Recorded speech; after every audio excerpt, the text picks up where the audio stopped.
This channel does not promote any violent, harmful, or illegal activities. All content provided by this channel is meant for an educational purpose only. অপরদিকে হাওড়ায় বিজেপির রাজ্য সভাপতি শ্রমিক ভট্টাচার্যকে ঘিরে বিক্ষোভ প্রতিবাদ পথে নেমেছে এবারে বিজেপি। দমদম পার্কে বিক্ষোভ পদ্মকর্মী সমর্থকদের।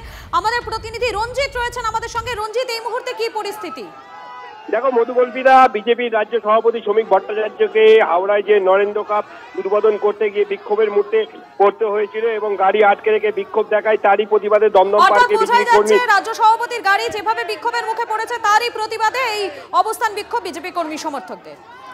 এই মুহূর্তে একটা ব্রেকিং নিউজ দিয়ে রাখি আপনাদেরকে। সোনিয়া গান্ধীর নাগরিকত্ব নিয়ে করা মামলা খারিজ। নাগরিকত্ব পাওয়ার আগেই ভোটার লিস্টে নাম ওঠার মামলা খারিজ করে দিল দিল্লির আদালত। নাগরিকত্ব পাওয়ার পরই ভোটার লিস্টে নাম ওঠে সোনিয়া গান্ধীর। সোনিয়া গান্ধীর নাগরিকত্ব নিয়ে করা মামলা খারিজ।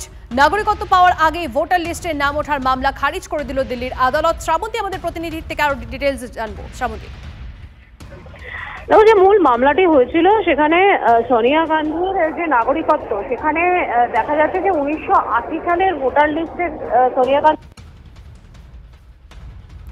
বেশ কিছু মিথ্যে ডকুমেন্ট দিয়েছিলেন, এমনটাই অভিযোগ ছিল মামলাকারীর। দিল্লি হাইকোর্ট এই মামলা বাতিল করে দিয়েছে। তাদের বক্তব্য রয়েছে যে যে ধরনের অভিযোগ আনা হয়েছে সেটা সম্পূর্ণরূপে সঠিক নয় এবং তার ফলে এই মামলা বাতিল হয়েছে। দীর্ঘদিন ধরে সোনিয়া গান্ধী তিনি এই দেশের নাগরিক হিসেবে রয়েছেন, এই দেশে রয়েছেন, তাই আপাতত এই মামলার কোনো সারবস্তা নেই এবং তার হিসেবেই সোনিয়া গান্ধীর এই মামলা খারিজ করে দেওয়া হয়েছে। রীতিমতো স্বস্তিতে কংগ্রেস শিবির, এটা বলা যেতে পারে। বেশ, ধন্যবাদ শ্রাবন্তী।